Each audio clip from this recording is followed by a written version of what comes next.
Voilà. Donc, Monaco, qui est la meilleure équipe du championnat depuis la 6e journée. Et qui était invaincu en 2023. 10e de Bundesliga, le Bayer Leverkusen vient battre ce Monaco à domicile. L'élimination de Monaco est-elle déprimante pour le football français? Habillage, ce que vous voulez.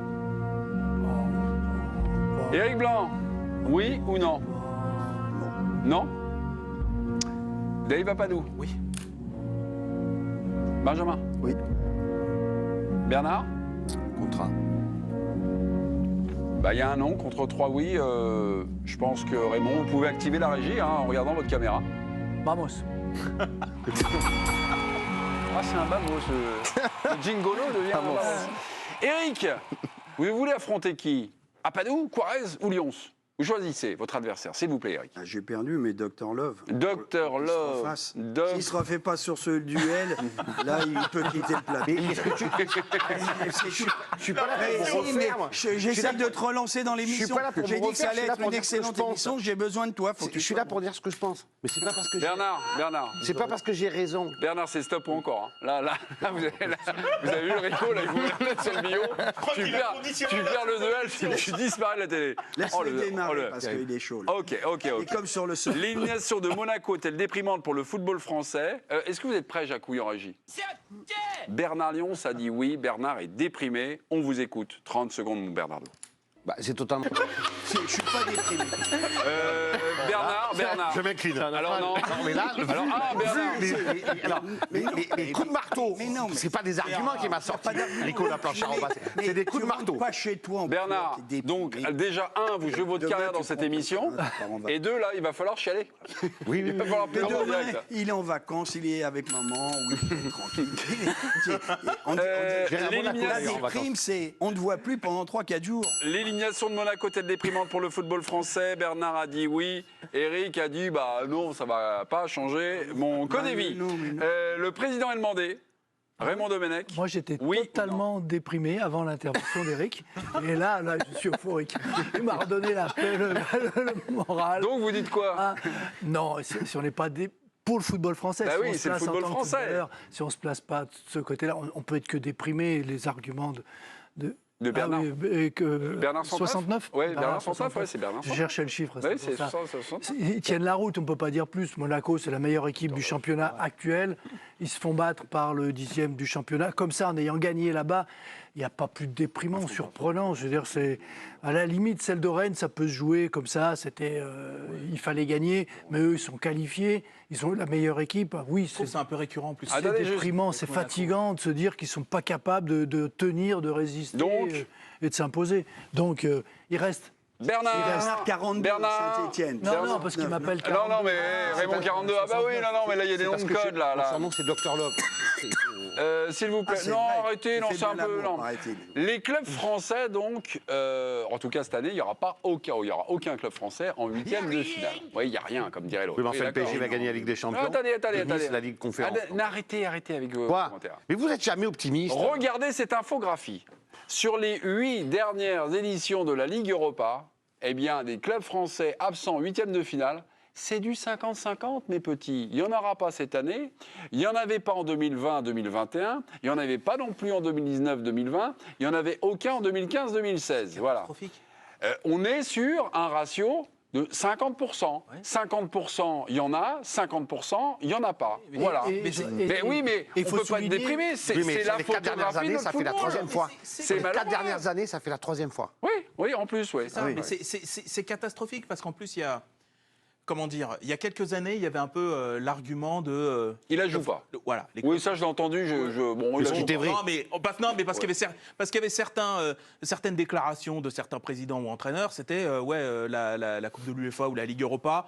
Finalement, ça nous coûte de l'argent, c'est épuisant. Mais c'était vrai, Deb. Non, mais parce qu'il faisait tourner aussi les effectifs. Peut-être que c'était vrai, mais on l'a tellement gagné. Voilà, exactement. On en a plein les armoires. Mais surtout, je pense que après, ça a entretenu l'idée que du coup, on n'avait pas forcément envie de cette coupe. Maintenant, c'est pas vrai. Mais j'entends ça. Depuis quand on la joue? Alors, depuis quand on la joue? Moi, je trouve Dites-moi. Et c'est un moment, jeudi, se dit, tiens, je me réveille, et on va jouer. Non, mais déjà, depuis quand on la joue? Ça dépend parce que, par exemple, il y a des clubs comme Lyon qui ont, je trouve, toujours joué, et toujours eu une vraie culture européenne. Quand on les là-dessus. voit, ils sont 3 fois dans les. Ouais. Non, non, mais c'est vrai. 5 fois où on est. Enfin, 8e minimum. Hein. Voilà, Oui, non, mais Lyon a régulièrement joué son rôle. Moi, Monaco aussi. Hein. Monaco aussi, mais plus trop ces dernières années. Marseille 2017, ce soir, finaliste devant il la l'Atlético joue, de Madrid. Hein. 2018. 18, rappelez-vous Oui, quand oui, même. bien sûr. Marseille. Bernard l'a dit, il ne faut pas tourner ce soir non, Non, plus. non, mais Dave, franchement, pour en avoir discuté avec des joueurs, pour avoir vu le match aller, Monaco, il a joué. Hein. Il voulait vraiment. Il voulait vraiment ah, mais justement, Ah non, mais c'est là- ça qui est ah non, mais déprimant. attends, moi, Donc, exactement. c'est Je ça trouve qui que est- Donc maintenant qu'on la joue, il n'y a pas ce qui est- plus de résultats. Ce qui est terrible, en fait, maintenant, c'est qu'en vrai, tu es rattrapé par ton niveau. C'est-à-dire qu'avant, il y avait l'explication de tu peux pas lutter avec les 3-4 autres championnats surpuissants, avec beaucoup plus de moyens, etc. Mais moi, j'avais jeté un œil sur les dernières défaites des clubs français depuis 2017, 2018, etc. Et maintenant, c'est pas uniquement contre la Première Ligue et tout. Hein.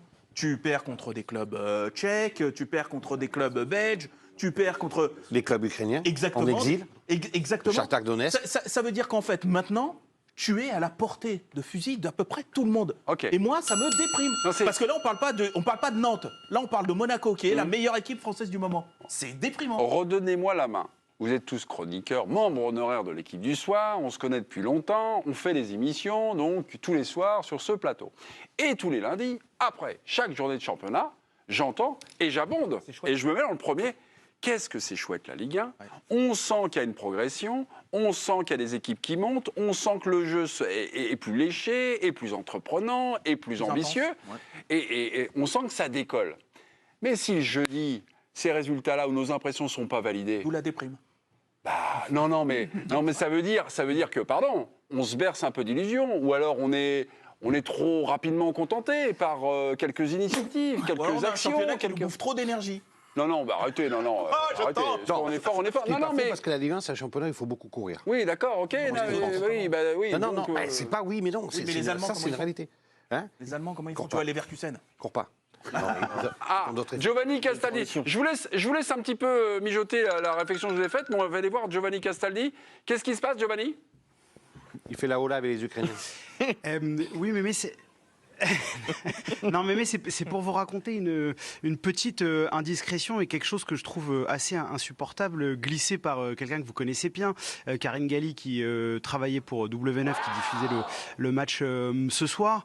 Elle a réalisé les interviews d'après-match et Karl Toko Ekambi s'est arrêté après la rencontre pour répondre aux questions de Karine. Et pendant qu'il répondait, il y a quelqu'un qui s'est cru très malin, qui s'est collé au bord de la tribune, qui a abondé d'insultes Karl Toko Ekambi. Je ne peux pas les citer parce que sinon je pense que je devrais rendre ma carte de presse et je me ferai renvoyer à l'instant.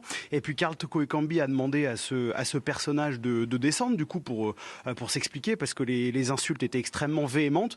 Et là la personne a répondu ah non mais c'est pas grave, c'est que des insultes, faut pas se vexer, etc. Je trouve que c'est insupportable que des gens, que ce soit sur les réseaux sociaux ou dans les tribunes, pensent que les joueurs ne soient pas des humains, qu'ils insultent toute leur famille constamment et que la seule réponse que les joueurs aient le droit, c'est bon, de toute façon tu gagnes des millions, donc en gros ferme-la.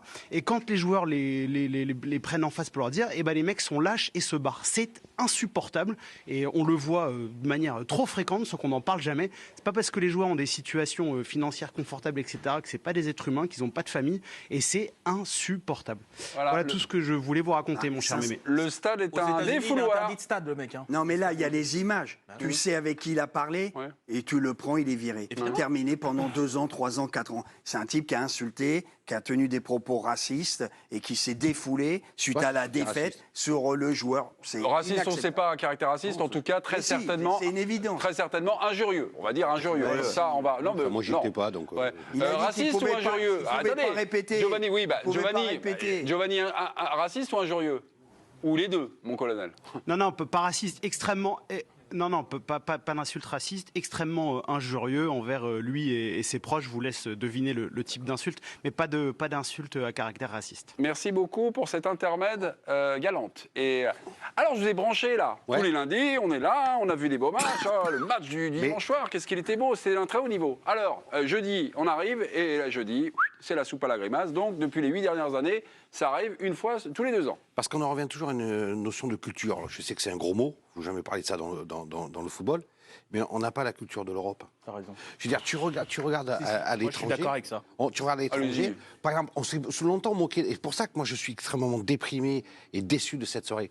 On parlait de Rennes, qui était quand même le recordman de je gagne jamais un match, je joue l'Europe, mais il perdait, il faisait tourner l'équipe, etc. Je pensais et j'espérais que ces dernières années-là, ils avaient un peu récupéré la culture, l'ADN européenne, parce que ces matchs-là, ils sont différents, tu joues contre des joueurs différents, une culture différente. Nous, on s'est pendant des années gargarisé, c'est mon mot de la soirée, on est des grands clubs, avec un passé, Saint-Étienne, Nantes, Bordeaux, etc. Donc ça se suffisait à nous-mêmes. Sauf que, comme l'a dit Dave, dans les pays de l'Est, enfin, ex-pays de l'Est, il y a beaucoup de clubs, Karabakh, en Azerbaïdjan, etc., qui sont développés avec des moyens. Alors, OK, ils n'avaient pas une histoire, mais l'histoire, c'est pas la culture, c'est pas la même chose. Nous, on a des clubs qui ont une vraie histoire européenne, mais on n'a plus de culture. On n'a plus de culture européenne. Et pour une raison aussi toute simple, c'est que tu regardes à l'étranger, dans les top 5 à l'étranger, c'est pratiquement toujours les mêmes qui jouent l'Europe. Chez nous, c'est un coup l'OM en Ligue des Champions, un coup Marseille qui échoue, un coup machin. Donc cet ADN, cette culture de la Ligue des Champions, non mais de la Ligue des Champions, de la Ligue Europa, qui s'est énormément renforcée. On a vu, tu as des équipes comme Manchester United, tu as des équipes comme Barcelone, tu as Séville, tu as une vraie adversité.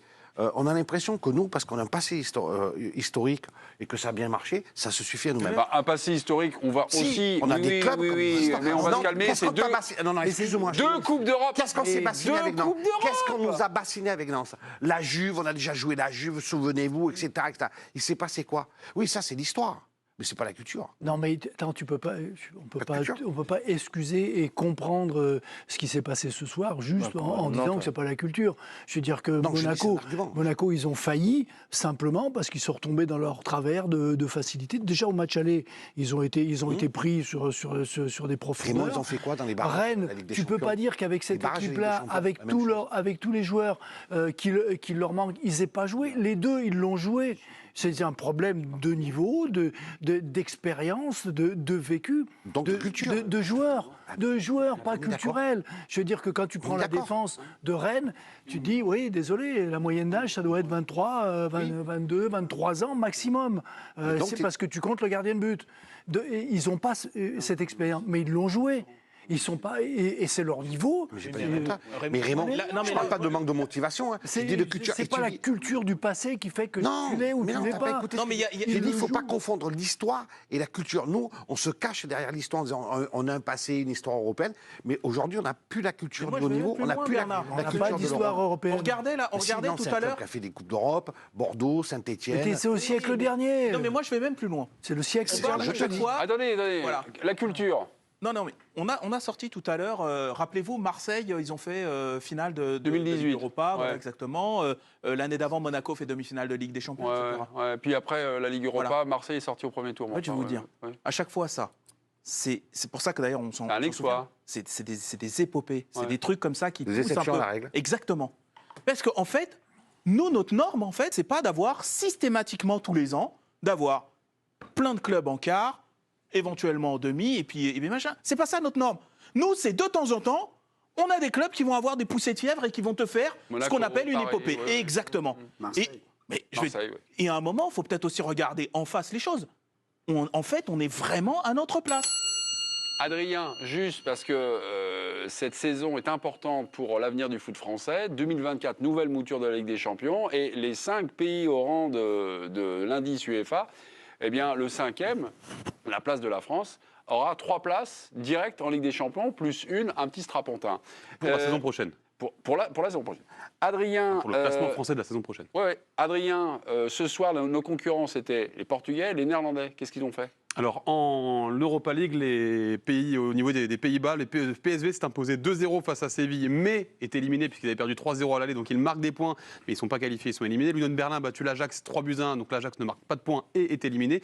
Feyenoord et l'AZ Alkmaar étaient déjà qualifiés en C3 et C4 en tant que premiers de groupe. Donc on a encore 2 clubs néerlandais qualifiés en Coupe d'Europe. Du côté des clubs portugais, vous le voyez, Benfica s'est imposé 2-0 la semaine dernière face à Bruges, donc a marqué des points la semaine dernière, mais ne marquera pas de points cette semaine. L'Inter a battu Porto 1-0, donc Porto n'a pas marqué de points. Sporting a gagné 4-0 sur la pelouse de Midtjylland, donc le Sporting est qualifié pour les 8e de finale et marque des points Cette semaine, en revanche, pas de points marqués par Braga sur la pelouse de la Fiorentina. C4, Braga on a qui, nous est éliminé. Nice. On a juste Nice. Le GC Nice. D'accord. Le Nice de Didier Digard. mieux que- Voilà, là, on va pleurer, hein. Sachant qu'il y a beaucoup d'écart entre la France et le Portugal, ça va être compliqué pour le Portugal de rattraper la France. En revanche, la vraie concurrence, c'est celle des Pays-Bas.